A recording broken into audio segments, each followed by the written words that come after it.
Hello students. आज हम class 10th SST से related central government topic study करेंगे। टॉपिक है हमारा सेंट्रल गवर्नमेंट। टॉपिक से रिलेटेड हम इम्पॉर्टेंट पॉइंट डिस्कस करेंगे। सबसे फर्स्टली है कंट्री लेवल पे जो हमारा एडमिनिस्ट्रेशन होता है उसे हम 3 पार्ट्स में डिवाइड कर सकते हैं। 3 parts it mean legislature, executive and the judiciary. Legislature का मीन्स होता है लॉ मेकिंग बॉडी। एग्जीक्यूटिव का मीनिंग होता है जो लेजिस्लेचर लॉ को बनाती है उसे एग्जीक्यूटिव इम्प्लीमेंट करती है। और जुडिशरी का मीन्स होता है कि लेजिस्लेचर और एग्जीक्यूटिव में लॉ से रिलेटेड अगर कोई डिस्प्यूट हो जाता है तो जुडिशरी उसे सॉल्व करती है। फिर सबसे फर्स्टली पॉइंट हम डिस्कस करेंगे लेजिस्लेचर। लेजिस्लेचर से हमारा पॉइंट है जो हमारा इंडिया में इंडियन गवर्नमेंट सिस्टम है उसे 2 पार्ट्स में डिवाइड किया गया है, फेडरल लेजिस्लेचर और स्टेट लेजिस्लेचर। फेडरल लेजिस्लेचर और स्टेट लेजिस्लेचर। फेडरल लेजिस्लेचर को हम पार्लियामेंट कहते हैं कंट्री लेवल पे, और स्टेट लेजिस्लेचर को हम स्टेट लेजिस्लेटिव असेंबली और स्टेट लेजिस्लेटिव काउंसिल कहते हैं। पार्लियामेंट्स हमारे 3 पार्ट से मिलकर बनी है, प्रेसिडेंट, लोकसभा और Rajya Sabha. It means parliament refers to the joint form all 3 parts, president, Lok Sabha and the Rajya Sabha. इस टॉपिक में हम लोकसभा का फॉर्मेशन और ऑर्गेनाइजेशन डिस्कस करेंगे। इट मीन्स स्टूडेंट्स जो इस कंट्री लेवल पे लोकसभा का फॉर्मेशन है वो स्टेट लेवल पे लेजिस्लेटिव असेंबली का फॉर्मेशन है। जो कंट्री लेवल पे राज्यसभा का फॉर्मेशन है वो स्टेट लेवल पे लेजिस्लेटिव काउंसिल का फॉर्मेशन है। फर्स्ट पॉइंट हमारा आ जाता है formation of the Lok Sabha. Lok Sabha के फॉर्मेशन में नंबर ऑफ मेंबर। सबसे फर्स्टली हमारा पॉइंट आ जाता है number of members. Number of members में स्टार्टिंग में जो लोकसभा में मेंबर्स थे वो 500 थे, लेकिन गोवा दमन दीव एक्ट 1987 के according 530 members are elected from the constituency of various state. Constituency का मतलब होता है election area. It means 530 members जो गोवा दमन दीव एक्ट था 1987 उसके अकॉर्डिंग लोकसभा में मैक्सिमम स्ट्रेंथ थी मेंबर्स की 552। उसमें से 530 मेंबर्स थे वो स्टेट कॉन्स्टिट्यूंसी में से इलेक्ट होके आए थे। इट मीन्स उनके रिप्रेजेंटेटिव थे। Constituency it means election area. और मैक्सिमम जो 20 मेंबर्स थे वो यूनियन टेरिटरीज में से इलेक्ट होके आए थे। फिर नेक्स्ट पॉइंट आ जाता है, और जो नेक्स्ट 2 मेंबर्स हैं, 2 मेंबर्स एंग्लो इंडियन कम्युनिटी से रिलेटेड थे जो प्रेसिडेंट अपॉइंट करता है। लोकसभा के ऑर्गेनाइजेशन में लोकसभा के फॉर्मेशन में सबसे फर्स्ट पॉइंट है 500 मेंबर्स थे। 500 मेंबर्स स्टार्टिंग में थे। फिर गोवा दमन दीव एक्ट 1987 के अकॉर्डिंग 552 मेंबर्स की स्ट्रेंथ थी। 530 मेंबर्स स्टेट कॉन्स्टिट्यूंट असेंबली में से इलेक्ट हुए थे, स्टेट कॉन्स्टिट्यूंसी में से इलेक्ट हुए थे। इट मीन्स इलेक्शन एरियाज होते हैं उनमें से इलेक्ट हुए थे। और 20 मेंबर्स यूनियन टेरिटरीज में से इलेक्ट हुए थे।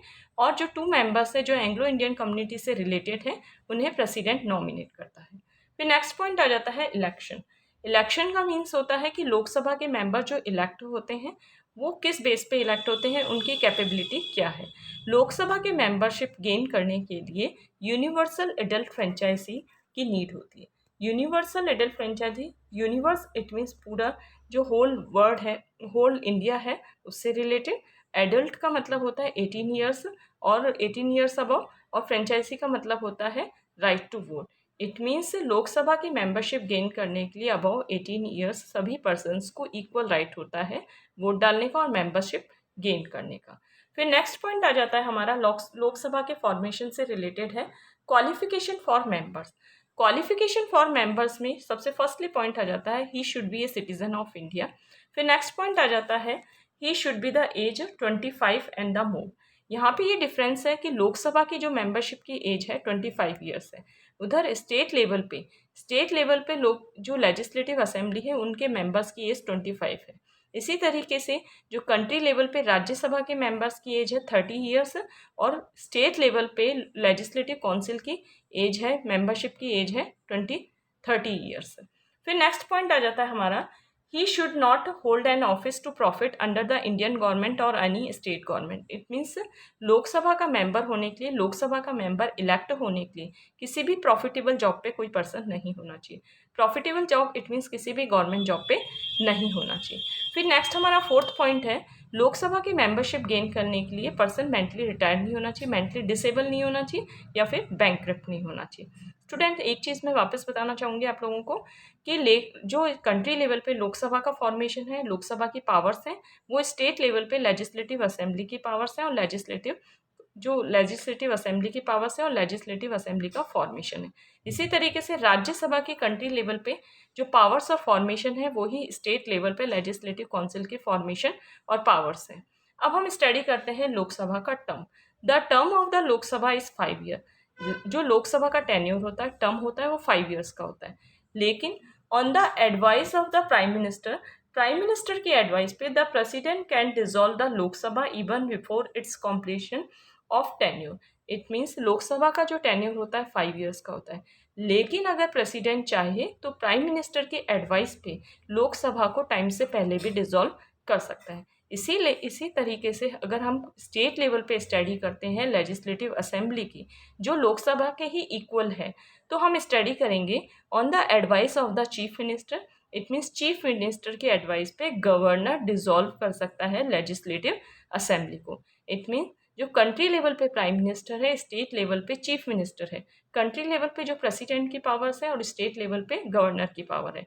तो इट मीन्स स्टेट लेवल पे लेजिस्लेटिव असेंबली को डिसॉल्व करने का काम गवर्नर करता है और कंट्री लेवल पे लोकसभा को डिसॉल्व करने का काम करता है प्रेसिडेंट, प्राइम मिनिस्टर की सजेशन से। फिर नेक्स्ट हमारा पॉइंट आ जाता है मीटिंग एंड द जो लोकसभा की मीटिंग्स होती हैं, लोकसभा और राज्यसभा की मीटिंग को बुलाने का काम और उसे पोस्टपोन करने का काम प्रेसिडेंट करता है और पूरा अरेंजमेंट करने का काम भी प्रेसिडेंट करता है। लोकसभा और राज्यसभा की मीटिंग को बुलाना का काम प्रेसिडेंट करता है और पोस्टपोन करने का काम भी प्रेसिडेंट करता है। इसी तरीके से स्टेट लेवल पे लेजिस्लेटिव असेंबली और लेजिस्लेटिव काउंसिल की मीटिंग को बुलाने का काम गवर्नर करता है और उसे पोस्टपोन करने का काम भी गवर्नर करता है। लेकिन इन केस अगर लोकसभा की मीटिंग को प्रिसाइड करना है तो स्पीकर करता है और स्टेट लेवल पे लेजिस्लेटिव असेंबली की मीटिंग को प्रिसाइड करना है तो स्पीकर करता है। फिर नेक्स्ट हमारा पॉइंट आ जाता है officers of the Lok Sabha. Lok Sabha के ऑफिसर्स हैं speaker and the deputy speaker. Speaker and the deputy speaker के ऑफिसर हैं जो अकॉर्डिंग टू आर्टिकल 93 के अकॉर्डिंग उनका अपॉइंटमेंट है। जो स्पीकर और डिप्टी स्पीकर हैं वो लोकसभा के मेंबर्स में से ही अपॉइंट होते हैं। फिर नेक्स्ट हमारा पॉइंट आ जाता है functions and the powers of the speaker. Speaker की फंक्शंस और पावर हैं। फर्स्टली पॉइंट है the speaker presides upon all the meetings of the Lok Sabha. Speaker Lok Sabha की सारी मीटिंग्स को बुलाने का चेयरमैनशिप करने का काम करता है। Speaker is responsible for maintaining law, order and discipline. Speaker ही लोकसभा की मीटिंग को प्रिसाइड करता है, इट मीन्स चेयरमैनशिप करता है और लॉ को मेंटेन करता है और डिसिप्लिन को मेंटेन करता है। फिर नेक्स्ट पॉइंट आ जाता है entire programme and proceeding of the Lok Sabha is decided by the speaker. Lok Sabha के जितने भी प्रोग्राम्स होते हैं और जितने भी मीटिंग्स वगैरह के एजेंडा होते हैं वो स्पीकर ही डिसाइड करता है। फिर नेक्स्ट पॉइंट आ जाता है he is a ex officio chairman of some committees of the houses. Lok Sabha की जो पूरी लोकसभा है वो अलग अलग कमिटीज में डिवाइड होती है। स्पीकर उन सारी कमिटीज का एक्स ऑफिशियो चेयरमैन होता है। फिर नेक्स्ट पॉइंट आ जाता है स्पीकर ही ये डिसाइड करता है कि कोई बिल मनी बिल है या नहीं है, कोई बिल मनी बिल है या ऑर्डिनरी बिल है। मनी बिल से रिलेटेड का मतलब है कि एनुअल बजट से रिलेटेड मनी बिल में आता है और नॉन मनी बिल है ऑर्डिनरी बिल को कहते हैं। फिर नेक्स्ट पॉइंट आ जाता है all the correspondence between parliament and the president take place through the speaker. It mean parliament और प्रेसिडेंट के बीच में मीडिएटर का वर्क करता है स्पीकर। पार्लियामेंट और प्रेसिडेंट के बीच में मीडिएटर का वर्क करता है speaker. It means parliament Lok Sabha और राज्यसभा और प्रेसिडेंट के बीच में पार्लियामेंट के व्यूज़ को प्रेसिडेंट तक पहुंचाता है, प्रेसिडेंट के व्यूज़ को पार्लियामेंट तक पहुंचाता है स्पीकर। फिर नेक्स्ट पॉइंट आ जाता है हमारा स्टूडेंट्स हमारा ये टॉपिक यहीं फिनिश हुआ है। इसमें हमने स्पीकर की पावर्स और लोकसभा के फॉर्मेशन को स्टडी किया था। हम अपने नेक्स्ट क्लास में स्पीकर की rest power of speaker study करेंगे और राज्यसभा का फॉर्मेशन स्टडी करेंगे। तो students I hope have you understand, समझ में आ गया होगा बेटा आपको। तो आप चैनल को सब्सक्राइब कीजिए।